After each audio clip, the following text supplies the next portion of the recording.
entry programmers or like open or like space creators or whatever you want to call them, like it's going to be a struggle for them early.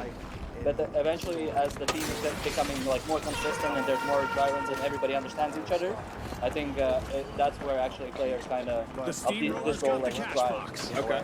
Okay. So look, back in my day, I was an in-game leader, but I would always go quite aggressive, right? Which I see with in-game leaders sort of today, like an Apex or an Alexi. Yeah, right. And they like to get stuck in the safe space because for me, it makes it easier to call what's happening on the map, right? Because you're seeing it firsthand and you're downloading all the data, and then you don't have to worry about copying the info and it going through someone else and someone else making a decision. But modern CS is different. Like you guys all have your decision tree. So with the info that you guys give, first of all, does it need to be like how specific are we talking?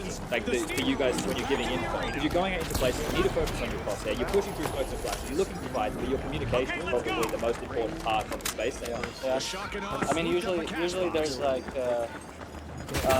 communicated signals that the IGL needs from you, so you kind of like discuss with him, or like on some maps it's easier to understand. Like for example, on Mirage you're fighting mid and you're taking your control. Okay, we need to go out there, right? For example, but on some maps it's harder. For example, on Nuke you're saying like one guy's garage and one guy's secret, and you're communicating this information. And not always you are going to be able to say where is the gap. Sure. And that's what the IGL kind of decided here, realistically. Like, okay, there's one guy secret, ramp most likely clear, for example, or whatever. And these signals you always, throughout the team, you kind of like discuss with the IGL. Since you're playing these impact positions where you get the most information, it's important to provide information to the IGL that he needs. And that is important for him. And that's what you learn. The more you play, the more you lose games, the more you win games. That's what you learn on like what information is actually needed for the team and what information is not. Yeah, what's valuable. Okay.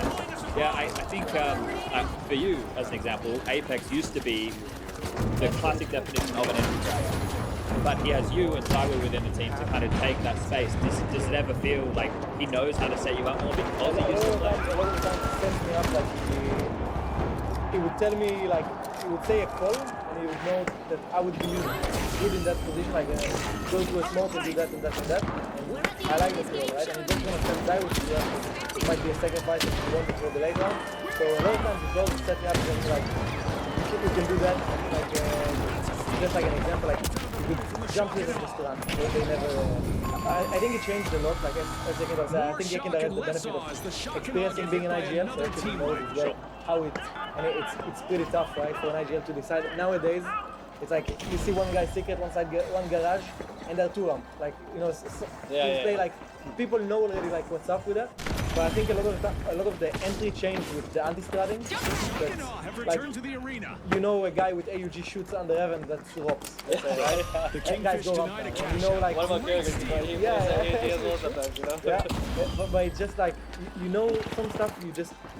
You see it. The guys they're doing this, and another it's very nice because you don't need to micromanage all about it. Right? I think I had one teammate, Nico, Danish Nico, he used to have really good overview over the map, over the radar. He used to be absurdly good at just like understanding what the fuck is happening around him, even when he enters.